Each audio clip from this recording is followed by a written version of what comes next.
what you're looking at in here is my library. There's over 3,000 books here, and they are all most of them are pre-1950 books. Okay, so if someone has a 1920s bungalow, okay, I go to the bungalow section and pull out ideas. I show them kitchens, I show them baths, I show them fireplaces, I show them stairs, right?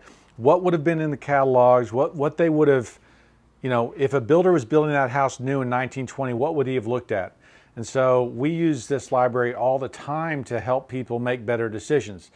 There was a concept we learned at my school called that everything dates itself, whether it's drywall screws or smoke mirrors or conversation pits, avocado, colored refrigerators.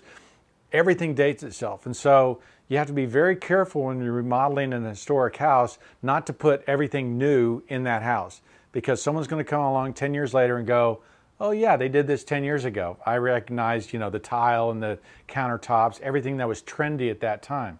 So we are trying to, we use this library to make sure that the products we put into the house are sensitive to the story of the house. It'll be one of the concepts we talk about in the talk. I guess my advice to someone entering the industry today would be to do your homework, okay? 99% of remodelers today are self-educated, okay? They are self-trained. They kind of figure it out as they go. What that means is that, most of your competition is figuring it out along the way. The more education, the more training, the more experience comes with time, but the more training you do for yourself, the better you'll be. There's nothing worth more to the client. The second thing would be that there's nothing worth more to the client than service. And so you don't have to be the best contractor, but if you can provide the best service, right, you'll have plenty of work. We do a big variety of work. We work on historic courthouses and train depots and things like that, restoring those things as well as historic houses. So we're very blessed with the wide variety of work that's very interesting. What's the funnest part of our job is when we'll go into an historic house and it's carpet on the floors, carpet in the bathrooms.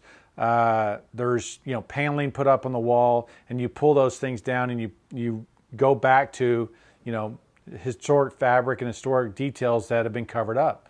I remember going into a courthouse out in Parker County. They pulled down the drop ceiling, and the metal ceiling in this courthouse was still there. Everything was still in place. The balcony was still in place, and in the 70s they'd come in and put a drop ceiling in the whole thing for energy efficiency. So those are pretty exciting moments and a lot of fun. But it's also fun when you work on an historic house and we'll finish it, and even building new houses that are historic feel, people will come up and say, well, how old is this house? And you're just like, well, we just used materials and ideas that make it look historic. It's actually 2 weeks old. That's what a client told me, that she answered the door, their mailman said, how old's your house? And she goes, well, we just finished 2 weeks ago. He thought it was 100 years old. So those are fun things. And those are fun projects to work on.